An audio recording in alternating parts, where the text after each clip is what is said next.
हिंदू धर्म का प्रिय त्योहार होली का और साथ ही में मुसलमानों का प्रिय त्योहार है शब बारात। दोनों एक साथ हैं और साथ ही में कोरोना काल भी है। कोरोना काल की मार के साथ इस बार त्योहार आए हैं। तो जानते हैं इंदौर के हाल हमारी संवाददाता खुशबू यादव के साथ। तो खुशबू बताएं क्या है हाल इस वक्त इंदौर के। जैसे कि मैडम इंदौर जो कि कोरोना का गढ़ बन चुका है, इंदौर में लगातार कोरोना के केसेस बढ़ते जा रहे हैं। उसी के चलते इंदौर में सभी आयोजनों को बंद कर दिया गया है। सभी के लिए नियम बना दिए गए हैं। उसी के चलते आज जैसे कि आज होली है तो होली के चलते भी आज जैसे कि संडे है, लॉकडाउन है। जैसे कि 3 शहरों में पहले लॉकडाउन रखा गया था, लेकिन अब कोरोना के चलते मध्य प्रदेश के 12 शहरों में संडे लॉकडाउन कर दिया गया है। उसी के चलते अगर इंदौर की बात की जाए तो मैं आपको इंदौर का नज़ारा बता देती हूँ। अभी हम मौजूद है राजवाड़ा पर, लेकिन आप देख सकते हैं कि आवाजाही जो है वो सिर्फ नाम मात्र की है, ज़रूरत पड़ने पे ही लोग आ रहे हैं। राजवाड़ा क्षेत्र ऐसा क्षेत्र है जहाँ पर अधिकतर चहल पहल रहती है, लेकिन इस समय जो लॉकडाउन की स्थिति है, सिर्फ जो ज़रूरतमंद लोग हैं, जो ज़रूरत की सेवाएं हैं, उसी के लिए सिर्फ लोगों का आवाजाही थोड़ा बहुत चालू है। और जैसे कि आज होली का त्यौहार भी है तो होली के त्यौहार के लिए भी थोड़ी बहुत रियायतें दी गई है। जी बिल्कुल, मैं आपसे जानना चाहूंगी खुशबू इस बारे में भी कि होली का दहन है और लोगों में काफी उत्साह रहता है होली को लेकर। इस बार कलेक्टर ने जारी किए हैं आदेश कि कमी सीमित संख्या में लोग गाइडलाइन का पालन करते हुए होली का दहन कर सकते हैं। तो क्या माहौल नजर आ रहा है इस वक्त का कि लोगों में उत्साह देखा जा रहा है या फिर लोगों का त्यौहार फीका पड़ा हुआ है?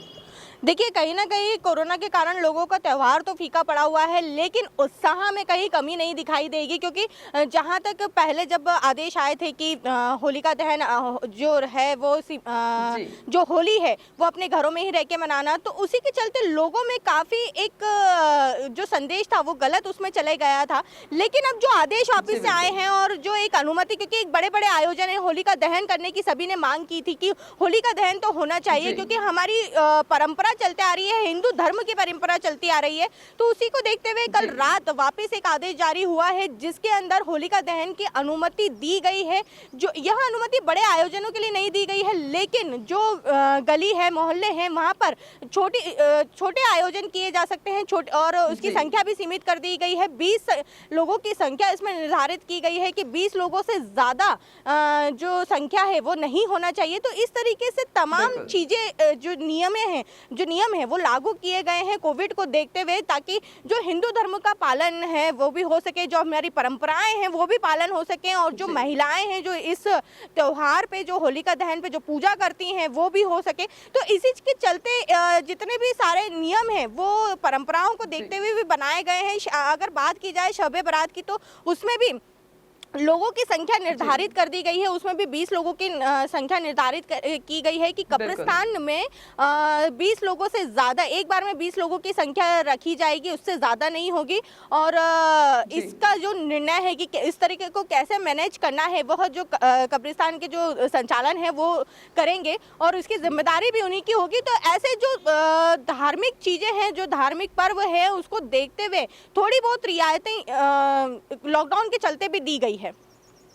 जी बिल्कुल खुशबू, आपसे ये भी जानना चाहूंगी कि होली हमारा प्रमुख त्योहार होता है, हिंदुओं में बहुत ज्यादा होली मानी जाती है। और दूसरी बात यह कि बड़े बड़े चौराहों पर, मुख्य मार्गों पर होलिका दहन की जो परंपरा है वो सदियों से चली आ रही है। हम बात करें राजवाड़ा की, चूंकि अभी फिलहाल आप राजवाड़ा पे मौजूद है, तो राजवाड़ा पे भी होलकर कालीन समाज के समय से ये सब चला आ रहा है कि वहाँ पे होलिका दहन काफी भव्य तरीके से होता था। तो इस बार वहाँ पर क्या तैयारी कर रखी है? क्या लोगों में उत्साह उतना ही देखा जा रहा है या फिर छोटे स्तर पर करने के बाद भी उन लोगों में उत्साह कुछ कम नजर आ रहा है? जैसे कि निकिता, मैं आपको बता दूं कि जो होलकर कालीन परंपरा है, जैसे कि आपने कहा, तो उसी के चलते जो ये परंपरा है उसको लगातार निरंतर चलाने के लिए प्रयास किया गया है। आप मेरे पीछे देख सकते हैं, मैं आपको दिखा सकती हूँ कि एक छोटे पैमाने पर जहाँ पर एक समय बहुत भव्य आयोजन किया जाता था, लेकिन इस बार इस तरीके का भव्य आयोजन नहीं किया जा रहा है। एक छोटे पैमाने पर ही ये आयोजन एक सीमित कर दिया गया है और जो परंपरा है उसका निर्वहन जो लगातार चलते जाए उसकी कोशिश की गई है। यहाँ पर अभी लोगों की आवाजाही तो बंद है, जो शाम को अगर देखने के लिए मिलेगा, क्योंकि यहाँ पर एक काफ़ी उत्साह का माहौल रहता है और काफ़ी रौनक लगी रहती है। लेकिन राजवाड़े की रौनक भी इस बार फीकी है, क्योंकि कहीं ना कहीं लोग जो नियम है उसका भी पालन कर रहे हैं और छोटे पैमाने पे ही सही जो परंपराएं हैं उसका निर्वहन जरूर बिल्कुल। किया जा रहा है। और इसी के चलते जो होलकर कालीन परंपरा है, जो होलिका दहन हर साल राजवाड़ा पे इतने वर्षों से होता आ रहा है, उसी को एक छोटे स्वरूप में यहाँ पर रखा गया है। जी, मैं जानना चाहूंगी, चूंकि होलिका दहन शाम को होता है, ज्यादातर शाम को ही होलिका दहन होता है, तो शाम के लिए पुलिस की तरफ से क्या व्यवस्था की गई है? पुलिस प्रशासन की ओर से क्या ज्यादा सख्ती अभी दिख रही है, या फिर शाम को कहा गया है कि ज्यादा सख्ती रहेगी? देखिए, सख्ती की अगर बात है तो लोग भी यहाँ पर, अगर जैसे कि लॉकडाउन की स्थिति है तो उसका जो जनता है वो भी पालन कर रही है लगातार। बहुत ज़रूरी होने पर ही यहाँ पर बाहर निकला जा रहा है। और इसके अलावा जब सख्ती की बात की जाए तो प्रशासन भी लगातार लोगों को समझाइश दे रहा है। और अभी तो जो माहौल देखने के लिए मिल रहा है, काफ़ी सख्त माहौल देखने के लिए मिल रहा है। लेकिन अगर बात की जाए शाम की, तो शाम को भी सभी जगह जहाँ जिस भी गली मोहल्ले में अगर जहाँ होलिका दहन होगा, वहां पर परमिशन लेने की बात कही गई है कि जो संबंधित थाना है, एसडीएम है, उनको आपको बताना पड़ेगा कि यहाँ पर आप होलिका दहन करने वाले हैं। और उसके बावजूद तो वहाँ पर संख्या भी निर्धारित कर दी गई है।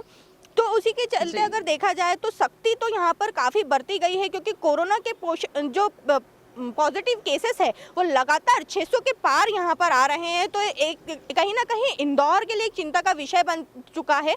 और साथ ही अगर बात की जाए पिछले वर्ष की, तो पिछले वर्ष की तुलना भी इस बार कोरोना पॉजिटिव के जो केसेस है उन्होंने रिकॉर्ड तोड़ दिया है इंदौर शहर में। क्योंकि पिछली बार अगर देखा जाए तो 500 थे, लेकिन इस बार 600 पार चले गए हैं कोरोना के पॉजिटिव केसेस। जी खुशबू, बिल्कुल ठीक कहा आपने। जैसे कि लॉकडाउन चल रहा है, लोगों का व्यापार पहले से ही मंदा था, और होली का त्यौहार है जो कि काफ़ी प्रिय माना जाता है, और उसके बाद भी लोगों ने क्या अपने व्यापार के लिए तैयारियां कर रखी थी, और उनका व्यापार पूरी तरीके से देख सकते हैं हम कि चौपट हो ही रहा है। तो उसको लेकर किसी ने कोई प्रतिक्रिया आपसे व्यक्त की हो?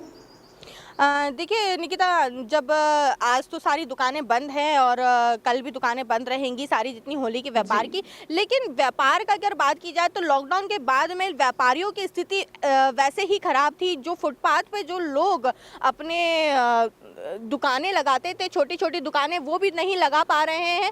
साथ ही जो होली की अगर पर्टिकुलर बात की जाए तो होली के में जो होली की दुकानें लगाते हैं उन व्यापारियों से भी मेरी बात हुई थी। उन्होंने कहा कि इस बार हमने सोचा था कि जो लॉकडाउन की स्थिति है, लॉकडाउन के बाद से जो स्थिति है उससे उभरा जाएगा, लेकिन एक बार फिर इंदौर शहर में कोरोना का जो प्रकोप है वो इस तरीके से आया है कि स्थितियां वापस खराब होते हुए नजर आ रही है और व्यापारियों का काफी नुकसान हुआ है। व्यापारियों का कहना है कि इस बार सिर्फ 40% ही बिजनेस जो व्यापार है उनका हो पाया है, और जो 60% व्यापार की उनको गुंजाइश थी कि इस बार लॉकडाउन के बाद में स्थितियां अच्छी होगी, वह स्थितियां अच्छी नजर होते हुए नहीं दिखाई दे रही है। साथ ही व्यापारियों का कहना यह भी था कि जो माल इस बार आया है उनको आने वाले 1-2 साल में ये माल बेचना पड़ेगा, क्योंकि जो माल उन्होंने खरीदा है, जो माल उनके दुकानों में अभी रखा हुआ है, वो माल अभी नहीं बिका है। तो इन्हें जो इस वर्ष जो उनकी प्रतिक्रिया थी, जो इस वर्ष व्यापार होना था, व्यापार काफ़ी ठप दिखाई दिया है होली का। जी, मैं जानना चाहूँगी खुशबू आपसे कि मुसलमानों का त्यौहार शब बारात भी आज ही के दिन है, और कब्रिस्तान में भी प्रशासन की ओर से 20 लोगों को एक बार में जाने की अनुमति दी गई है। तो उसको लेकर कितना समर्थन देखा गया है? क्या प्रशासन के निर्णय से लोग वाकई खुश नजर आ रहे हैं?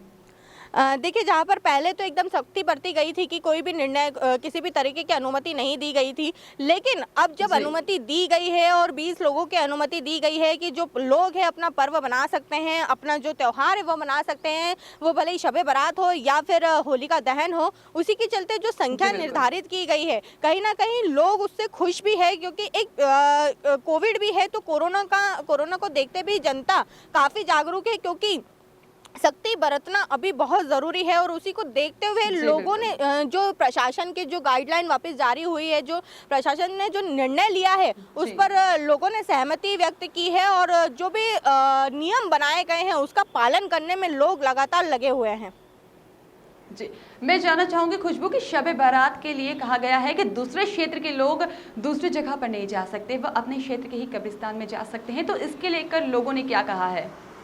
देखिए निकिता, इसके लिए लोगों का कहना यह है कि जो निर्णय लिया गया है जो रियायतें दी गई है वो काफ़ी है, और लोग भी इसको, जी। जो जनता है वो मानने के लिए तैयार है। जो अपने क्षेत्र में जो कब्रिस्तान है वहीं पर जाकर लोग जो शब बारात है उसकी जो भी प्रक्रिया है वो करेंगे। साथ ही 20 लोगों की संख्या तो निर्धारित कर ही दी गई है, तो वो भी बेहतर है कि इसी के चलते जो एक माहौल, एक भीड़ देखने के लिए मिलेगी वो जी, नहीं होगी। तो लोगों ने इसके लिए बिल्कुल। भी सहमति दिखाई है। जी। और मैं ये जानना चाहूँगी खुशबू कि पहले जो प्रशासन है उन्होंने कहा था कि बिल्कुल भी होली नहीं तो दहन की जाएगी, नहीं तो होली का पर्व मनाया जाएगा।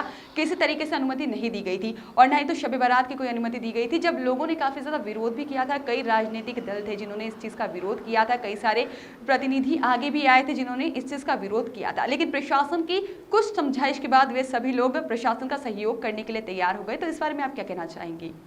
देखिए, जैसा कि आपने कहा कि पहले काफ़ी विरोध हुआ था, ये सही है कि काफ़ी जी, विरोध हुआ था। राजनीतिक जो पार्टियां हैं वो भी विरोध कर रही थी कि जो होलिका दहन है, क्योंकि धार्मिक परंपरा है, हिंदू परंपरा है, और सभी जो अपनी परंपराएं हैं उनसे लगातार जुड़े हुए रहते हैं। तो उसी के चलते जो परंपराओं का निर्वहन करना है वह ज़रूरी नहीं कि बड़े पैमाने पे किया जाए, छोटे पैमाने पे भी यह जी, किया जा सकता है। उसी को लेकर लोगों की लगातार मांग थी कि छोटे पैमाने पे ही ये निर्वहन, जो परंपराओं का निर्वहन है वो करने दिया जा सके। उसी को लेते हुए एक बार फिर जो नियम है वो बदले गए, और जो पहले जो निर्णय लिया गया था वो निर्णयों को बदला गया, उसमें कुछ संशोधन किया गया। उसी के चलते जो निर्धारित की गई है संख्या, वो सब इसी का नतीजा है कि अगर देखा जाए तो लोगों को इस बार ऐसा नहीं है कि लोग अपने जो होली की परंपरा है वो उसका निर्वहन नहीं कर पाएंगे, क्योंकि जो जनता जी, है, जो जनता है वो धार्मिक परंपराओं से बहुत जुड़ी हुई रहती है, और उसका निर्वहन जी, करना ही ज़रूरी है। क्योंकि और अगर बात की जाए इंदौर शहर की, तो इंदौर शहर धार्मिक स्थलों में से एक है।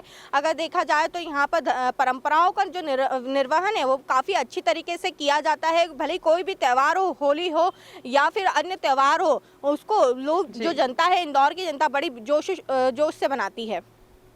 तो जैसा कि आपने देखा कि प्रशासन के आदेश के तहत ही लोग अपने त्योहारों को मना सकेंगे, जहां पर प्रशासन इस समय सख्त है और कोरोना गाइडलाइन का पूरी तरीके से पालन करने के बाद ही हम और आप मिलकर के त्योहार मना सकेंगे। इसलिए स्वस्थ रहे, सतर्क रहे और अपने घरों पर ही रहे और अपने परिवार के साथ ही होली का त्यौहार मनाएं, साथ ही में शब बारात का त्यौहार मनाएं, जिससे ना ही तो किसी को तकलीफ हो और ना ही तो कोई परेशान हो और साथ ही में सब स्वस्थ रहे, यही इसी कामना के साथ मैं निकिता श्रीवास्तव फिलहाल आपसे विदा लेती हूँ। धन्यवाद।